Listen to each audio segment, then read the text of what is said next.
Hello and welcome to our first video. Today we'll be repairing and modding a GameCube that's not reading discs. You're watching Replay Revive.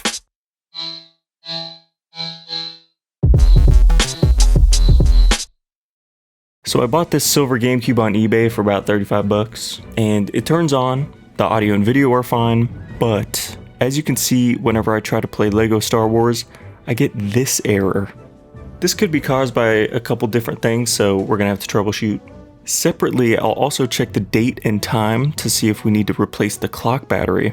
A healthy clock battery is kind of important. There are some games that really heavily rely on it, and then there are other games that just give you holiday items, so we're gonna replace it anyway if it's broken. You'll see when we unplug the GameCube, there's no way for it to keep track of time because there's no power. But if we give it local power, then it's basically a watch. But since the date on our silver GameCube should be February 3rd, I can tell the battery's dead. We'll replace it later. When we open the GameCube, we can really see how dirty this thing is. We'll add deep clean to our list, but for now, let's just see what's causing this error. I gotta hold this lever down to make it think that the lid is closed, otherwise the disc won't spin. And immediately, our disc spins, so we know it's not the spindle motor. That's the motor that makes this spin. Woo. We can also see that the laser is moving back and forth like it should, so it's probably not the mechanical pieces that make that move, but it is having a tough time finding what it's looking for. For reference, here's a healthy optical drive. It searches for a bit, but then you hear the beautiful chime of a good read. Nice. Looking back at ours, you can see it searches for a bit longer than it should, and there's no chime. Then it goes past the edge of the disc and turns off. I think I know what the problem is. It's more than likely that the capacitors need to be replaced, and I'll explain what those are later, but there's something else we could try first. Sometimes all we need to do is adjust the strength of the laser by tweaking the potentiometer. The potentiometer is kind of like this dimmer dial if it was flipped. Since the potentiometer in the GameCube adjusts the resistance of the laser, we're basically adding more dim. More resistance means less light can pass through. So when we lower the resistance, you'll see that there's more light to read the game. So you'll see that this number is me measuring the resistance in ohms, and I'm going to try to lower that number over and over until it finally reads the game. But before we do this, I do have to mention that adjusting the potentiometer is kind of like putting a band-aid on a leaky faucet. Although it may temporarily fix the issue, the underlying problem is still there, and the fix won't last forever.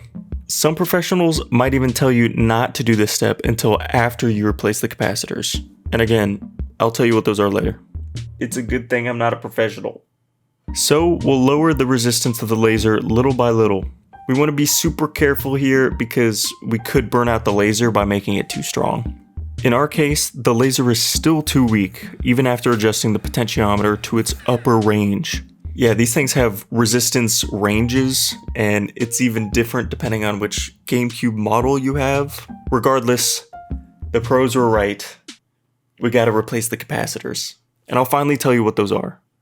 This is a capacitor. You've probably seen it before in literally anything. Think of it like an extra pool of energy that we can tap into if the main source of energy gets a little spotty. In the most layman's terms ever, it's kind of like this sponge. Power comes in from the wall, fills up the capacitor, and then goes through to the other components.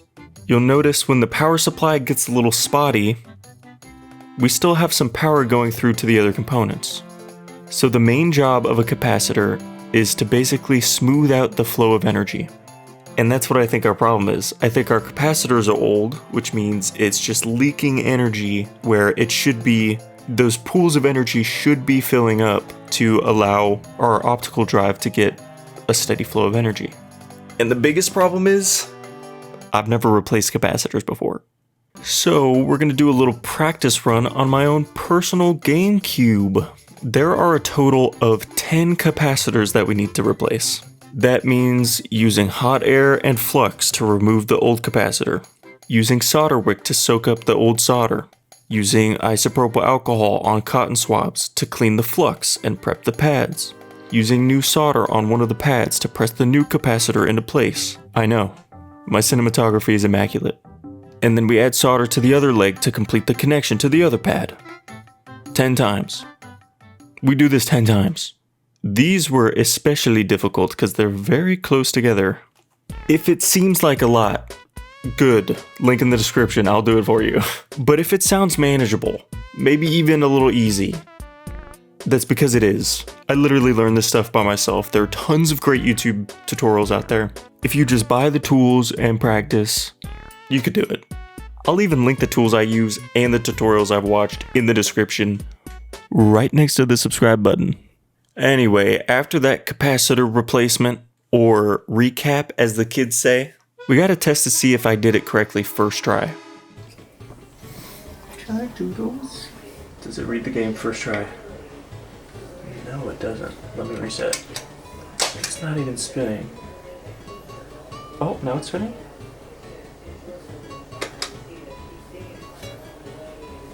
It's spinning, but I might need to fix the potentiometer. Did he did. He mentioned the potentiometer, of course.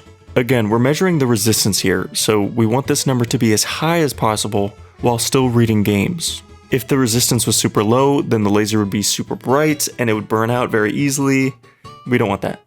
DOL001 GameCubes, fresh from the factory, usually had a range of about 450 to 600 ohms. I had it set to its lowest factory number at 450, but I still had to lower the resistance until it read the game. And it seemed like 405 ohms was the sweet spot for this one. And to my surprise, it actually worked.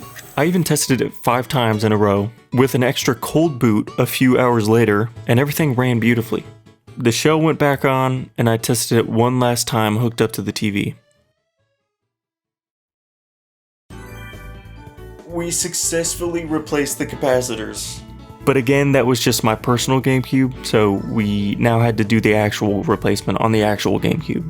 And this was the newer revision of the GameCube, the DOL101 model. So we were looking for a factory resistance range of about 150 to 250 ohms, much lower than the 001. I found that 256 was actually the magic number. 256 is actually slightly higher than the factory settings, so I was pretty happy about this, and I think the laser will last a while, maybe? Again, not a professional. I tested this one 5 times with a cold boot hours later, and it read the game every time. So we did it twice, and that's what replacing the capacitors does. It gives the optical drive the necessary pools of energy to give it that steady flow of energy to read those games. With that recap W out of the way, we move back to the clock battery. A big problem with the GameCube clock battery is the fact that it's soldered in. This means that if you wanted to change the clock battery, you would have to solder no matter what. This is such an unnecessary hassle, so what I and a lot of other GameCube modders like to do is put in a battery holder. You basically solder this from one end, you solder those 2 points onto the motherboard, and then you just take a battery like this, you put it in like that, kind of. I'm not actually going to put it in, but, you know, no soldering after the fact. I say it's something I like to do, but what you're about to watch is my first attempt at actually doing it. Also, while we're here, we can switch out the LED. I ended up polling my Twitter followers to see what color LED they'd want, and the majority of them said blue, and I knew that'd be a great choice. So I started by desoldering the old battery and soldering in the new battery holder. Did somebody say fresh battery? Then I desoldered the original orange LED and soldered in the new blue one. 2 super simple solutions to both future-proof and personalize a GameCube. Now it's time to clean. But before we can clean, we gotta disassemble everything. And I mean everything. The GameCube has easily 40 plus screws and lots of plastic parts. The electronics are cleaned with isopropyl alcohol, paint brushes, and cotton swabs. The screws are de-rusted with distilled white vinegar, they're washed with soapy water, and then coated in WD-40 to protect them from getting stuck inside the plastic. Lastly, all the nooks and crannies of the plastic pieces are scrubbed with soapy water and a toothbrush. It takes me at least 3 to 4 hours to clean the entire GameCube, but it's worth it to know that the inside won't rust or corrode anytime soon, and that the outside will look much, much nicer. And now, since I'm all sweaty from cleaning, it's time to sit down and sweat over something else. The XenoGC. To explain what this chip does, I have to first explain what the GameCube doesn't. It doesn't play discs from Europe or Japan. GameCubes are region locked, which means that Japanese consoles can only play Japanese games, and American GameCubes, like this one, can only play American games. The XenoGC essentially tricks the GameCube's optical drive into thinking that discs from any region are valid and can be played. The only problem is, and this is a reoccurring segment, I've never installed one of these before. It doesn't help that this chip is notoriously difficult to install because the solder points on the chip are basically huge wells of solder that can't connect to each other. People often disregard the wells altogether and just use wires because it's less risky and probably more effective. But me being the Chad that I am, I went for it. No wires, no thoughts behind these eyes. And of course I failed. I burned so far through one of the solder contacts that I didn't have enough metal to latch my solder onto.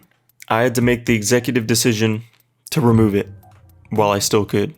So I hot aired that chip and got the heck out of there. Thankfully the GameCube still works perfectly, as if I didn't just completely botch its passport implant. Yeah, I wrote that. What did go well was the only mod I had ever done before, PicoBoot. PicoBoot is a wonderful thing. It's a chip that replaces the GameCube's initial program loader chip, which is responsible for booting the console. Instead of the standard IPL, PicoBoot uses a Raspberry Pi Pico to boot the system and load custom software like Swiss. Swiss allows the GameCube to boot games and applications from a device like an SD card, through an adapter of course. So to recap, SD card in the adapter, in the memory card slot.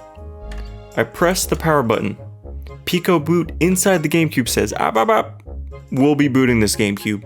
And then the PicoBoot chip talks to the SD card that has Swiss on it, and then it just loads into a library of games. And that library can include games from other regions. So who even needs that stinking XenoGC? And one of my favorite parts is you can boot into the GameCube like normal if you just unplug this.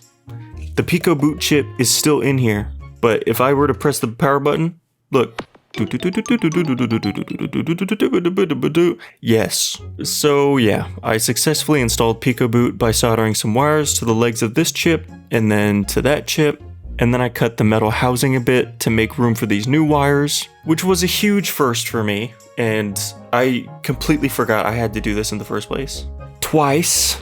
Then I connected those wires to the Raspberry Pi Pico, which had some files I downloaded from my computer, and that's about it for our PicoBoot. I loaded my games onto an SD card, plugged that into the adapter that fits into the memory card slot, and now I can literally play anything that I legally own. And that's really all the hard work done.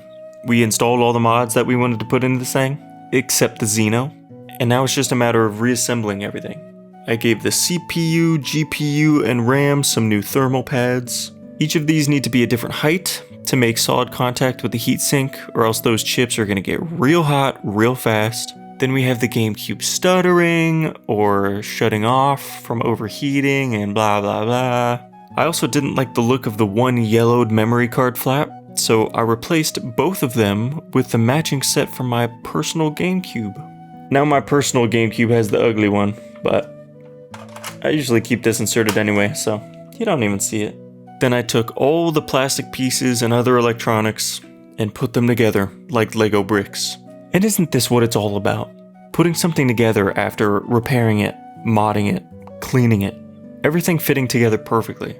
The new capacitors, the new clock battery holder, the new LED, PicoBoot. It truly is an exhilarating experience to feel like you somewhat understand the inner workings of the machines we thought were otherworldly as kids. And then we get to test it with some motherfucking monkey ball. Banana.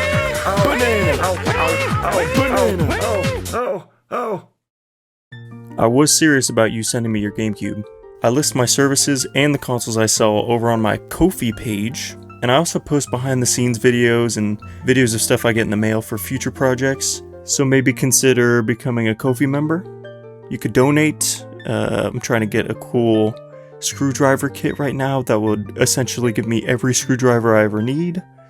You could also give me $3 a month and get the mail time membership. That's how you get to see me opening packages I get in the mail. It feels like Christmas. It's a good time, you know. It's nice, wholesome content there, and you know, you're completely supporting me. I think I get 95 or 100% of the money I get from Ko-fi, so really helps me out, and yeah, I appreciate it. Thank you. Otherwise, I'll see you next time when we repair a Wiimote. Bye.